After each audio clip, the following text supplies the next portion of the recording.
10 محرم الحرام کو کربلا کا واقعہ رونما ہوا تو اس موسم میں اطراف و اکناف عالم میں اس حوالے سے بات ہوتی ہے، ذکر کیا جاتا ہے۔ اہل محبت حضرت امام حسین رضی اللہ تعالی عنہ کے حضور خراج عقیدت اور خراج محبت پیش کرتے ہیں۔ یہ حق و باطل کا معرکہ تھا، جھوٹ اور سچ کا مقابلہ تھا، ظلم اور عدل کا ٹکراؤ تھا، خیر اور شر کی لڑائی تھی، دو نظریات کا تصادم تھا۔ ایک طرف امام حسین رضی اللہ تعالی عنہ اور ان کے 72 جانثار تھے، اور دوسری طرف یزید اپنی تمام تر قوت کے ساتھ موجود تھا۔ حضرت امام حسین رضی اللہ تعالی عنہ سے مسلسل آخری وقت تک بیعت کا اصرار رہا، اور آپ آخری سانس تک یزید کی بیعت سے انکار کرتے رہے۔ حضرت امام حسین رضی اللہ تعالیٰ عنہ لڑائی کے لیے نہیں آئے تھے، ورنہ خواتین اور بچے ساتھ لانے کا کوئی مقصد نہیں تھا۔ آلات حرب و ضرب بھی نہیں تھے۔ عرب جو اپنے ساتھ سفر پہ معمول کی تلواریں اور اسلحہ جات رکھتے ہیں وہی تھے، اور آپ کو پیشکش بھی کی گئی۔ ترماح بن عدی بن حاتم نے، یہ حاتم تائی کا پوتا تھا، کہا کہ آپ میرے ساتھ ہمارے علاقے میں چلے جائیں۔ جب مختلف بادشاہوں نے عرب پر قبضہ کیا تو ہمارے قبائلی علاقے اس وقت بھی ان سے محفوظ رہے۔ ہم آزاد قبائل ہیں۔ میں چند دنوں میں آپ کی پشت پر 30,000 کا لشکر کھڑا کر دوں گا جو جانثار ہوگا۔ لیکن حضرت امام حسین رضی اللہ تعالیٰ عنہ نے ترماح بن عدی کی اس پیشکش کو قبول نہیں کیا اور آگے بڑھے۔ دشت نینوا میں، جسے دشت کربلا بھی کہتے ہیں، حر بن یزید ریاحی 500 سواروں کو ساتھ لے کر کے حضرت امام حسین کو محصور کر دیتا ہے، اور پھر یزید کا لشکر وہاں جمع ہونا شروع ہو جاتا ہے۔ 22,000 یا 30,000 کا لشکر امام حسین رضی اللہ تعالی عنہ کے اطراف میں لگا دیا گیا۔ 3 دن تک اس خانوادے کے لیے پانی بند کر دیا گیا۔ پانی کے بغیر تو انسان کی زندگی معطل ہو جاتی ہے، اور 3 دن کی مسلسل پیاس، اور پیاس میں بلکتے 6 ماہ کے بچے، خواتین اور بوڑھے۔ لیکن عزیمت کی راہوں کے یہ مسافر کسی صورت بھی یزید سے بیعت کرنے پہ آمادہ نہ ہوئے۔ یہ ایک حیلہ تھا کہ پانی بند کریں گے، بچے بلکیں گے، خواتین بے چین ہو جائیں گی تو یہ مجبور کر دیے جائیں گے۔ لیکن کہا تم جو کرنا ہے کرو۔ یہ بات طے شدہ ہے کہ ہم یزید سے بیعت نہیں کریں گے۔ پھر 3 ماہ پانی بند کرنے کے بعد حضرت امام حسین رضی اللہ تعالیٰ عنہ اور ان کے خاندان کو جس طرح ذبح کیا گیا، یہ ایک دردناک کہانی ہے۔ 72 افراد کربلا میں شہید کر دیے گئے۔ اہل حق کا یہ قافلہ بھوک اور پیاس سے نڈھال تھا، لیکن عزیمت کی راہوں کا یہ مسافر سرنگوں نہیں ہوا اور یزید کے ہاتھ پہ بیعت نہیں کی۔ امام حسین رضی اللہ تعالی عنہ آپ کے بیٹے، بھائی، بھتیجے، بھانجے، اعیان و انصار، محبین شہید کر دیے گئے۔ 70 لوگ آپ سے پہلے شہید کیے گئے، پھر امام حسین رضی اللہ تعالی عنہ شہید کر دیے گئے۔ سوید نامی ایک زخمی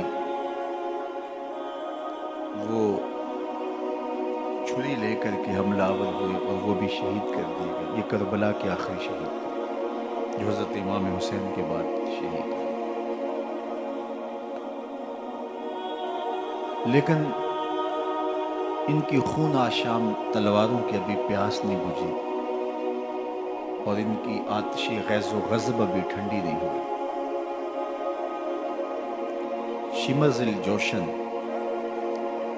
حضرت علی اوسط جنہیں امام زین العابدین کے نام سے دنیا جانتی ہے، 14 سال کی عمر میں تھے، بیمار تھے. خیمے میں گھس کے ان کو بھی شہید کرنے لگا تو حمید بن مسلم نے کہا کہ کیا بچوں کو بھی شہید کیا جائے گا؟ تو وہ رک گیا. عمر بن سعد کے حکم نامے سے مقدس لاشوں پر گھوڑے دوڑائے گئے حتیٰ کہ ان کی ہڈیاں چور چور ہو گئی اور شہیدوں کے سر نیزوں پہ چڑھا دیے گئے. حسین ابن علی اور ان کے آیان و انصار کاٹ دیے گئے. فتح کے نقارے بجے، جشن منائے گئے اور یہ قافلہ کربلا سے کوفے کی جانب روانہ ہوا.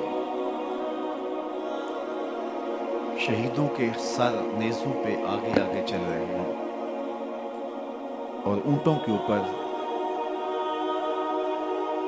حضور کی بیٹیاں، حضور کی شہزادیاں اور حضرت امام زین العابدین کو باندھا گیا ہے. اور یہ تقدس مآب قافلہ کوفے پہنچتا ہے. ابن زیاد بہت خوش تھا کہ جیسے اس نے کوئی بہت بڑا کام کر لیا. نواسہ رسول کا سر ایک تشت میں رکھا اس کے سامنے تھا اور وہ چھڑی سے آپ کے ہونٹوں اور آپ کے دانتوں پر ضرب لگاتا. حضرت زید بن ارقم رضی اللہ تعالی عنہ صحابی رسول اس مجلس میں موجود تھے. وہ کھڑے ہو گئے. غصے سے ان کا بدن کانپ رہا تھا اور آپ نے کہا، ظالم، چھڑی کو یہاں سے ہٹا لے. میں نے خود ان آنکھوں سے رسول اللہ کو یہ ہونٹ چومتے ہوئے دیکھا ہے. ابن زیاد غصے میں بپھرا ہوا بولا، اگر تو بوڑھا نہ ہوتا تو میں تیری گردن اڑا دیتا. حضرت زید بن ارقم روتے ہوئے دربار سے باہر نکلے اور ساتھ اہل کوفہ کو مخاطب کر کے کہا کہ اہل کوفہ، تم نے حسین ابن علی کو شہید کر دیا اور ابن مرجانہ کے غلام بن گئے.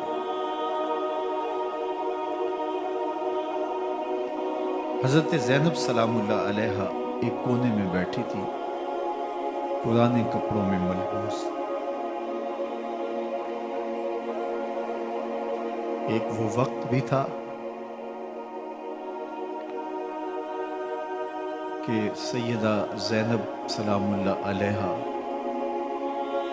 جب کوفے میں آئیں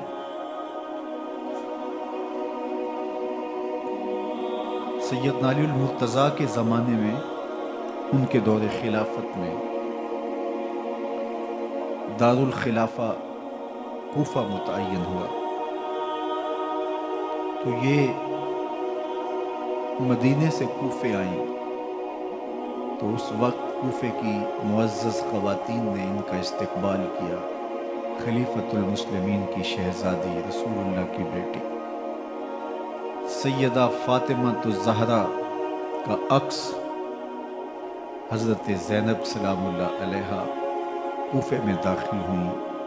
تکریم، عزت اور وقار کے ساتھ آپ کا استقبال کیا گیا اور آپ خواتین کو درس قرآن دیتی، حضور کی شریعت سکھاتی. اور آج وہی کوفہ ہے، وہی دیوار و در ہے، اور وہی زینب ہے، اور آج زینب کے ساتھ حسین ابن علی کا کٹا ہوا سر ہے۔ پرانے کپڑوں میں ملبوس حضرت زینب سلام اللہ علیہ آج اسی کوفے میں داخل ہوئی۔ دارالامارت کے ایک کونے میں تشریف فرما ہے کہ ابن زیاد پوچھتا ہے یہ خاتون کون ہے؟ حضرت زینب خاموش رہی۔ اس نے دوسری مرتبہ پوچھا، آپ پھر خاموش رہی۔ تیسری مرتبہ پوچھا، آپ پھر خاموش رہی۔ پھر ایک لونڈی نے بتایا یہ زینب بنت علی ہے۔ تو اس کے سامنے حضرت امام حسین کا کٹا ہوا سر پڑا تھا، اور وہ حضرت زینب سے مخاطب ہو کے کہنے لگا کہ اللہ نے تمہیں شکست دی اور یزید بن معاویہ کو فتح عطا کی۔ تو حضرت زینب سلام اللہ علیہ پھر دربار ابن زیاد میں ایک خوبصورت خطبہ عطا کیا۔ زینب بول رہی تھی، لگ رہا تھا مولا کائنات بول رہے ہیں۔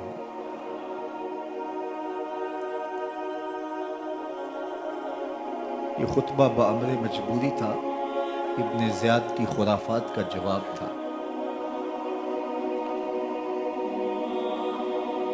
تو ابن زیاد سے اس کا جواب تو نہ بن پڑا، لیکن کہنے لگا کہ بڑی مکفہ اور مسجع گفتگو کی، تمہارا باپ علی بھی بہت اچھا شاعر تھا۔ تو سیدہ زینب سلام اللہ علیہ نے فرمایا ہمیں مکفہ گفتگو سے کیا غرض، یہ تو ایک حقیقت ہے جو ہم نے بیان کی۔ تو حضرت علی اوسط امام زین العابدین بھی پاس تھے، تو دیکھ کر کے کہنے لگا کہ یہ لڑکا کون ہے؟ تو فرمایا میں علی بن حسین ہوں۔ تو کہا کہ انہیں تو قتل کر دیا گیا۔ کہا وہ میرے بھائی تھے اور ان کا نام بھی علی تھا، میرا نام بھی علی ہے۔ تو اس نے کہا کہ اس لڑکے کو لے جاؤ اور قتل کر دو۔ حضرت زینب علی اوسط امام زین العابدین کے ساتھ چمٹ گئی اور کہا کہ اگر تم اسے قتل کرو گے تو اس کے ساتھ مجھے بھی قتل کرنا ہوگا۔ تو ابن زیاد کہنے لگا کہ یہ عورت سچ کہتی ہے، واقعی اس کے جذبات یہی ہیں۔ اور الصلاۃ جامعہ کی پکار کے ساتھ مسجد کوفہ میں آ گیا۔ کوفے کے لوگ سارے ابن زیاد کے سامنے تھے۔ امام حسین کا کٹا ہوا سر ابن زیاد کے سامنے تھا، اور اس نے کہا کہ اللہ نے یزید بن معاویہ کو فتح دی اور کذاب ابن کذاب معاذ اللہ حسین ابن علی کو شکست دی۔ جب اس نے یہ بات کہی تو عبداللہ بن عفیف الازدی رضی اللہ تعالی عنہ موجود تھے، وہ کھڑے ہو گئے۔ غصے سے ان کا بدن کانپ رہا تھا، اور آپ نے پوری ہمت کے ساتھ ابن زیاد کو جواب دیتے ہوئے کہا، ظالم، حسین سچا، حسین کا باپ بھی سچا، تو جھوٹا، تیرا باپ بھی جھوٹا، جس نے تجھے امیر بنایا وہ بھی جھوٹا۔ تو ابن زیاد نے جب اپنے بارے عبداللہ بن عفیف سے یہ بات سنی تو اس نے حکم دیا کہ ان کا سر کاٹ دیا جائے، اور پھر حضرت عبداللہ ابن عفیف رضی اللہ تعالی عنہ کو شہید کیا گیا اور ان کی لاش کو سولی چڑھا دیا گیا۔ حق کی راہ کے یہ مسافر اپنی جان کس طرح راہ خدا میں سپرد کر رہے تھے۔ اہل کوفہ سہمے ہوئے، ڈرے ہوئے ابن زیاد کے دربار میں بیٹھے تھے، اور امام حسین رضی اللہ تعالی عنہ کے قتل کا، ان کی شہادت کا انہیں دکھ تو تھا، لیکن ان کے اندر ہمت، طاقت اور توانائی نہیں تھی۔ ان کی تلواریں یزید کے ساتھ رہیں اور دل امام حسین رضی اللہ تعالی عنہ کے ساتھ رکھنے کی بات کرتے تھے۔ پھر یہ قافلہ کوفہ سے چلتے چلتے دمشق کی جانب عازم سفر ہوا۔ ایک اونٹ پہ تین تین لوگوں کو سوار کیا گیا تھا۔ امام زین العابدین کو سوار بھی کیا گیا اور بدن پر زنجیریں بھی باندھی گئی، جکڑ کر کے سواری پہ بٹھایا گیا۔ اللہ اکبر! جہاں جہاں سے یہ لوگ گزرتے، لوگوں کو ان کی حالت پہ رحم آتا۔ بہت سارے لوگ نہیں جانتے تھے یہ کون ہے۔ عمومی طور پہ راستوں میں یہی بتایا گیا کہ کچھ باغی لوگ ہیں جنہوں نے حکومت سے بغاوت کی، تو ان کے کیفر کردار تک پہنچا دیا گیا۔ راستے میں ایک گرجا گھر آیا اور وہاں یہ لوگ رات رکتے ہیں۔ گرجا گھر کی دیوار پہ لکھا ہوا تھا: اترجو امت قتلت حسین شفاعت جدہ یوم الحساب۔ کیا وہ امت جنہوں نے حسین ابن علی کو شہید کیا قیامت کے دن انہی کے نانے سے شفاعت مانگیں گے؟ کس منہ سے شفاعت طلب کریں گے؟ اسی حسین ابن علی کے نانا سے، جن کے بیٹے کو، جن کے شہزادے کو، نواسے کو ان لوگوں نے شہید کیا۔ جب یہ تقدس مآب قافلہ دمشق پہنچا تو راستے میں ایک شخص قرآن مجید کی تلاوت کر رہا تھا، اپنے مکان کی چھت پہ بیٹھ کے تلاوت کر رہا تھا، اور یہ قافلہ اس طرح سے گزر رہا تھا کہ شہیدوں کے کٹے ہوئے سر نیزوں کی نوک پہ تھے، اور عصمت شیار خواتین اور امام زین العابدین اونٹوں پہ بندھے ہوئے تھے۔ تو پڑھنے والا تلاوت کر رہا تھا کہ کہف اور رقیم یہ ہماری نشانیوں میں سے بڑی عجیب نشانیاں ہیں۔ تو جب وہ پڑھ رہا تھا تو سر حسین سے آواز آئی: یا تالی القرآن، اے قرآن پڑھنے والا، اصحاب کہف سے زیادہ عجیب قتلی و حملی، میرا قتل کرنا اور نیزے کی نوک پہ چڑھایا جانا۔ یہ قافلہ یزید کے دربار میں پہنچتا ہے۔ یزید بہت خوش ہوا اور اس نے حضرت امام زین العابدین رضی اللہ تعالیٰ عنہ سے کہا کہ تمہارے باپ نے میری حکومت کے خلاف بغاوت کی اور وہ اپنے انجام کو پہنچے۔ تو آپ نے جواب میں قرآن مجید کی آیات کی تلاوت کی اور اہل بیت کے مناقب اور فضائل بیان کیے۔ سیدہ زینب سلام اللہ علیہا کا ایک خطبہ اہل بیت کی عظمت، مناقب اور فضائل میں یزید کے دربار میں اپنی انوکھی اور البیلی شان رکھتا ہے۔ یزید پہلے تو خوش ہوا، لیکن جب اس نے لوگوں کے چہرے دیکھے تو وہ پریشان ہو گیا، حتیٰ کہ یزید کے دربار میں ایک عیسائی سفیر آیا ہوا تھا، تو اس نے جب کٹے ہوئے سر دیکھے اور خستہ حال سادات کی شہزادیوں کو دیکھا تو اس نے کہا یہ کون لوگ ہیں؟ تو اسے بتایا گیا، تو اس نے بڑے تعصف کا اظہار کیا، کہا کتنے بد نصیب لوگ ہو، ہمارے پاس حضرت عیسیٰ علیہ السلام کے گدھے کا کھر موجود ہے اور ہم اسے بھی عزت کی جگہ پہ رکھے ہوئے ہیں، اور تم کتنے بدبخت ہو اپنے رسول کے نواسے کو شہید کر دے۔ بے مروت بے وفا تیرا بھی کیا افسانہ ہے، جس نے اپنی ہی شمع کو گل کیا تو وہ پروانہ ہے۔ تو یزید نے جب لوگوں کے تیور دیکھے اور بدلتے ہوئے حالات دیکھے تو اس نے تعصف کا اظہار کیا اور کہا اللہ برا کرے ابن زیاد کا، وہ امام حسین کو میرے تک پہنچنے دیتا تو میں ان سے اچھا معاملہ کر لیتا۔ کچھ لوگ اس سے یزید کو بری الذمہ قرار دینے کی کوشش کرتے ہیں، لیکن یزید کے اپنے حکم سے سب کچھ ہوا۔ ابن اسیر نے لکھا ہے کہ جب یزید مرا تو ابن زیاد دمشق آ رہا تھا، اس کے ساتھ مسافر بن شریح بھی تھا، تو اچانک وہ کچھ سوچنے لگا۔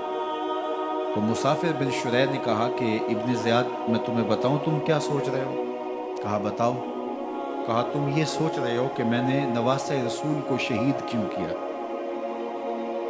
تو کہنے لگا کہ یہ مجھے یزید کا حکم تھا، اور اگر میں نواسہ رسول کو شہید نہ کرتا تو وہ مجھے قتل کر دیتا۔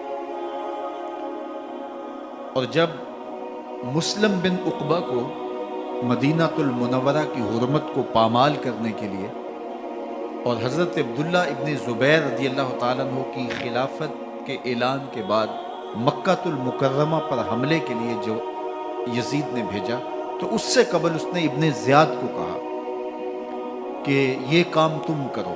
تو ابن زیاد نے جو جواب دیا وہ یہ تھا کہ میں تمہارے کہنے پہ پہلے ہی نواسہ رسول کو شہید کر چکا ہوں، اب نواسہ رسول کو شہید کرنا اور کعبۃ اللہ کی حرمت کو پامال کرنا، یہ دو چیزیں میں جمع نہیں کروں گا۔ اور اس نے بادشاہ کے حکم کا انکار کر دیا۔ تو یزید نے امام حسین رضی اللہ تعالیٰ عنہ کی شہادت کا حکم دیا تھا ابن زیاد کو، اور یہ دو گواہیاں میں نے ابن زیاد سے آپ کے سامنے رکھی۔ باقی اس کا یہ سیاسی پینترا کہ وہ تعصب کا اظہار کرے، تو قاتل کی پشیمانی مقتول کی اہمیت تو بڑھا سکتی ہے، لیکن قاتل کے دامن سے قتل کا داغ نہیں دھو سکتی۔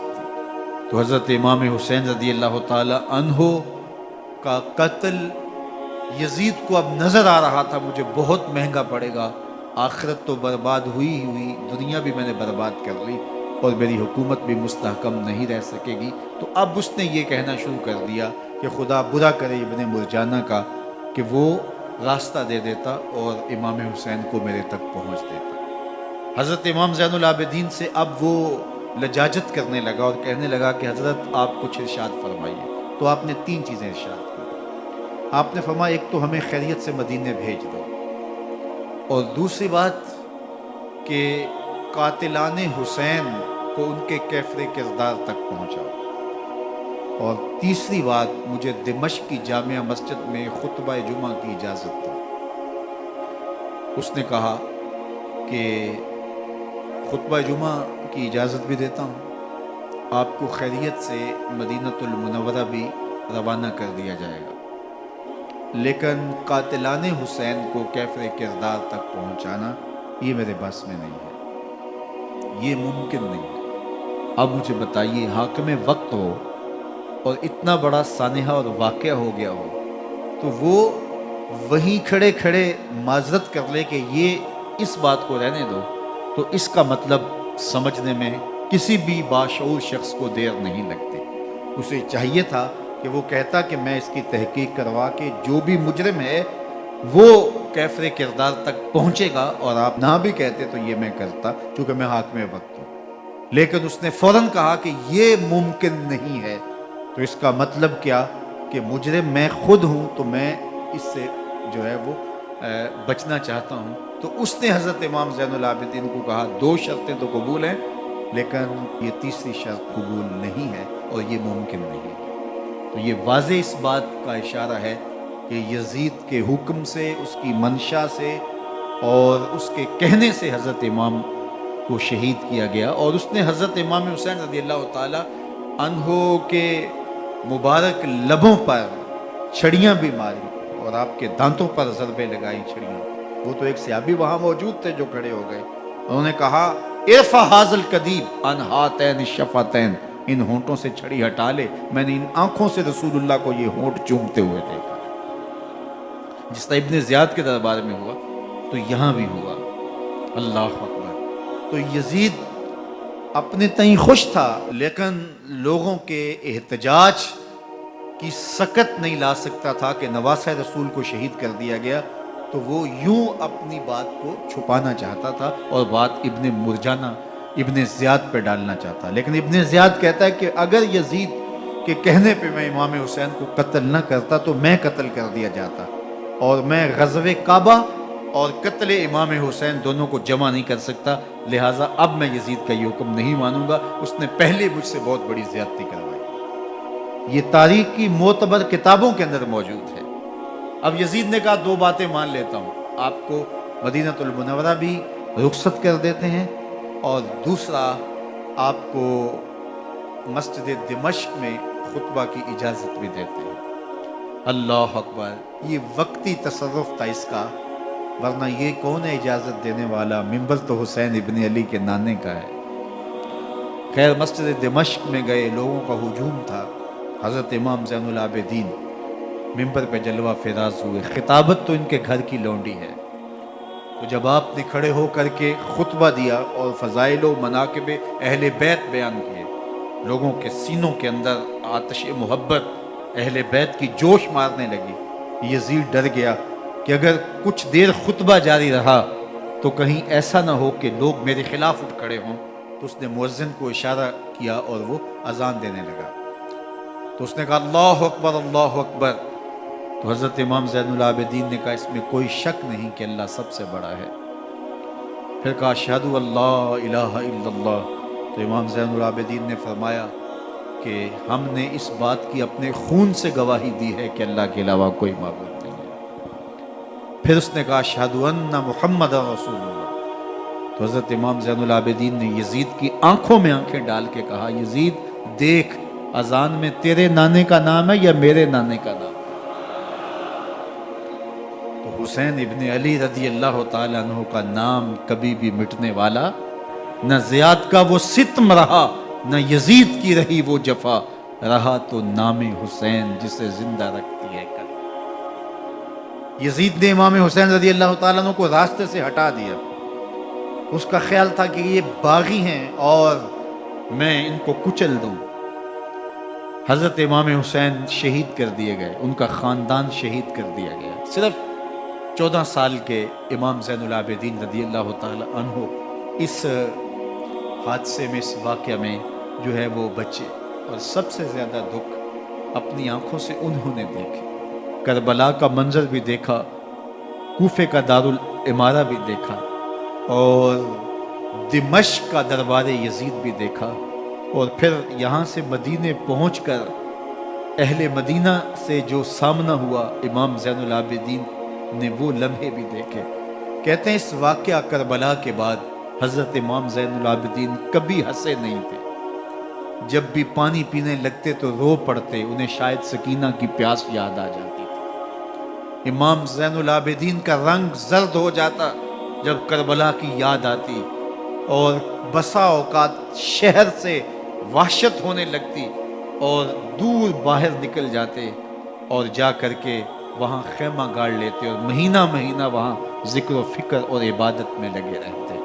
امام زین العابدین کے ہاتھوں میں ہتھ کڑیاں، پاؤں میں زنجیریں، اور اونٹ پہ باندھ کر کے جب حضرت امام زین العابدین کو شہیدوں کی لاشوں کے قریب سے گزارا گیا تو غشی پہ غشی طاری ہو رہی تھی امام زین العابدین پہ، اور وہ گھڑیاں بھی امام زین العابدین پر کتنی دردناک تھیں کہ جب شہزادیاں اونٹوں کے ساتھ باندھی گئی تھی اور امام زین العابدین اپنے بابا کا سر اپنے سامنے چلتا ہوا دیکھتے تھے، اور یہ دردناک لمحے کہ جب رات کی گھڑی آئی تو زینب سلام اللہ علیہ نے دیکھا کہ زین العابدین کے آنسو نہیں تھمتے اور ان کو غشی پہ غشی آتی ہے، تو وہ آگے بڑھ کے ان کو اپنی آغوش میں سمیٹتی ہیں اور کہا زین العابدین کیا ہوا؟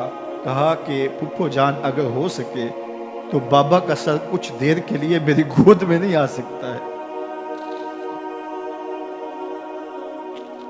وہ وقت بھی امام زین العابدین پہ آتا جب زخم اور درد اور دکھ حد سے تجاوز کرتے ہیں تو زین العابدین مدینہ کی طرف منہ کر لیتے ہیں اور حضور کی بارگاہ میں ہوا کے ہاتھوں پیغام بھیجتے ہیں، ان نلت یا ریح الصبا یوما الی ارض الحرم بلغ سلامی روزتا